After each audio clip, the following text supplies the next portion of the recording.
that. But of course, me first. Now, I was born on October 7th, 1872 in Pike County, Georgia. My parents were Burl Green Rivers and Leonora Cothran Rivers. Growing up, I had 6 brothers and sisters in our household. Now, I attended school in Milner, Georgia, but I left when I was 14 years old because I wanted to be a railroad man. In fact, my first job was with the Central Georgia Railroad. Now, by 1886, I was in Atlanta working as an office boy for the railroad. And while living here, I boarded at number 63 Pryor Street in a home owned by Mr. H.O. Akins, a local salesman. By 1894, that same home had been purchased by Dr. Thomas Spencer Powell, a very noted physician in the area. Now, I know that I'll never forget that house because it was where I first met my future wife, Miss Una Sperry. She was a charming gal, to say the least, and the niece of Dr. Powell and his wife, Jenny. Now, by 1897, I had been promoted to the office of traffic manager for the Macon terminal. Now, for all of you who are good at math, you realize I was only 25 years old that year. That made me the youngest railroad official in the entire United States. And things kept getting better, because on September 12th, 1900, Una and I were finally married at her parents' place in Bedford City, Virginia. Afterwards, we came back down south and spent some time with Dr. Powell and his wife at their beautiful, charming country home on Roxborough Road near the Fulton and DeKalb County line. Now, during this period, it was typical for ladies and gentlemen of means to have a home inside the city and another home out in the countryside. It just so happened that for us, Buckhead was the countryside. Una would one day inherit that lovely little residence, and it will pop up again in our story. By 1903, I had decided to get involved in real estate, and I was a partner in the Robson and Rivers firm. One of my first big deals came in 1906 when Miss Leontine Chisholm Andrews sold the land you see all around us here to myself and to Mr. Frank C. Owens for over $52,000. And the old gal did well for herself. That was over 3 times what she'd paid for the land just 5 years earlier. Who says Buckhead real estate's only gone wild now? Now, by 1908, I had begun to transition into land development with my own firm, the E. Rivers Realty Company.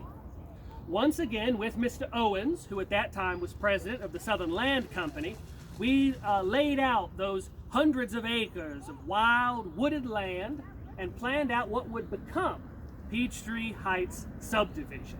Oh, beautiful, beautiful community, to say the least. When the first houses went up, we insisted that the parks be reserved in the plans. And by 1922, what would become to known as the Duck Pond had been added in as well, thanks to the efforts of the resident members of the Peachtree Heights Community Club. Now, community, that was always a very important word for me. I was always very actively involved in mine. I was one of the founding members of the Atlanta Boys Club, which later merged with the Young Men's Christian Association. I also served with the Foundation Committee for Oglethorpe University and was a member of its board for many years. I also served with the Fulton County Board of Education. Some of you may be familiar with E. Rivers Elementary School, named after yours truly. There's also a road, Rivers Road, that bears my name, runs right through Peachtree Heights Park, a park that I helped develop with my friends Mr. and Mrs. Walter P. Andrews in 1912. Now, in addition to all that, I was also very active in the Capital City Club, which I had joined back in 1905.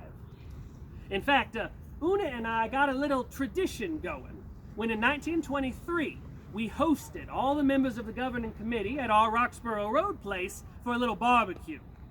Everyone must have liked it because by 1927 I was president of the club.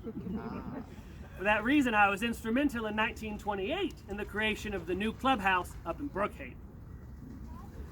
But of course, all trains run out of rail tracks eventually.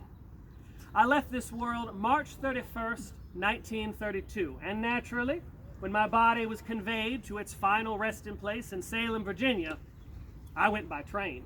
In fact, as the historian Bill Bell put it, very eloquently, I think, somewhere in the darkness, a shrill whistle pierced the night as a big locomotive gave the railroad man his very last ride.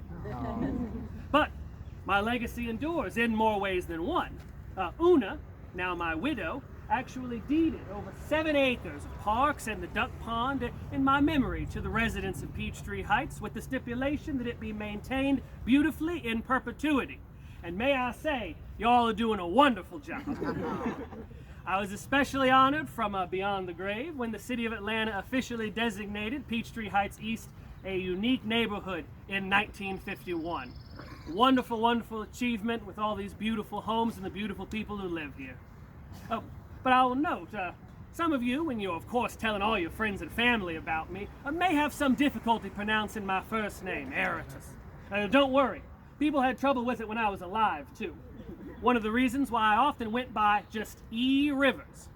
And also to my friends, I was known as Petey. So of course, all you wonderful folks, you are more than welcome to call me Petey. I'd like to thank you all so much for coming out, and I can assure you, you are in for a remarkable treat, so I will turn you back over to Mr. Waterhouse. Thank you all so much.